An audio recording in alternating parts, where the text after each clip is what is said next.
And down the track and into the gap. So 100 number 4 for Ricky Ponting.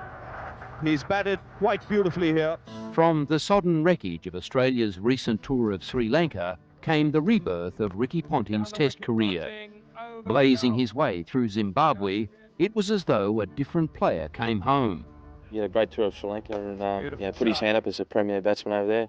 Really improved his game against spin, which is not easy to do. And I think off the field he's become more conscious that he's got a big role to play in Australian cricket. I think he's matured on and off the field, and his cricket, he certainly is a young generation. He's going to lead those guys into the future, so he's important for Australian cricket. I did feel that I matured a lot as a player on that Sri Lankan trip and the Zimbabwe league. Obviously, I had a good tour both in Sri Lanka and Zimbabwe, so. Yeah, it was nice to hear those things. As I said, it came as a bit of a surprise, and but it's nice to hear those things coming from the senior players in the side. Racing now, Foxer began as well as anything. Ricky Ponting would have been just another Launceston kid who loved greyhounds had he not been something out of the box at cricket. At 18, he became the youngest Australian to score hundreds in each innings of a Shield match. At 11, he made 4 tons in 5 games of an under-13s carnival. He played first grade at 14. Even now, he's the youngest in our Test team by a good 3 years. That's a lovely shot. Everything is there, the placement and the timing. A few days short of his 21st birthday, Ricky knocked up 96 in his Test debut. A year later, he was in exile, dropped just before Christmas of '96 and missing 9 Tests in 6 months. It was his first big lesson. I did accept it pretty well, even though it was a very hard thing to accept. I just went away and sort of tried to work out what I had to do to get back into the side. And I had a good end of the Shield season that year, and then got back into the side, or got back into the touring party to go to England. Missed the first few Tests over there, and got back and got 100 first game back in.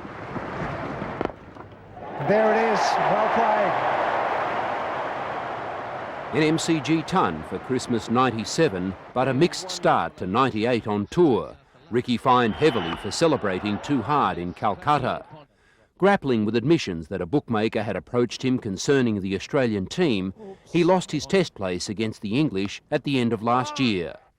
Then another nightclub visit went wrong and became public in January. Bruised and embarrassed, Ricky was suspended from the one-day team. Well, I learned a lot, obviously, from that little experience. Basically to have my Australian cricket career taken away from me, and not really knowing if I was ever going to get back into the side. I mean, it was a very frightening and scary period. So, sitting at home watching the other guys playing on the telly was a little bit hard to accept. And I think I've realised a lot about myself now and a lot about the things that you can and can't do as a professional sportsman. So, I've matured in that way, and just looking forward to keeping playing some good cricket for Australia. And that is 4. With his game out of hours and outside off stump in better shape, Ricky returned to the Test team in the West Indies earlier this year. 98 to 99 to 100.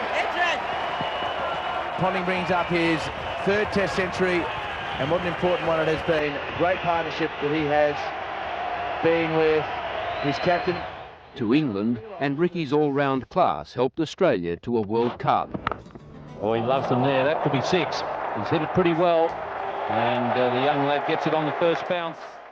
Good bounce. Oh, what a good catch. Ricky Ponting has gone into 3rd slip and taken a blinder. Handed team song duties on Ian Healy's departure from the one-day team, Ricky now had the honour of leading under the Southern Cross in the Lord's dressing room. Only trouble was, his teammates wanted a bigger stage.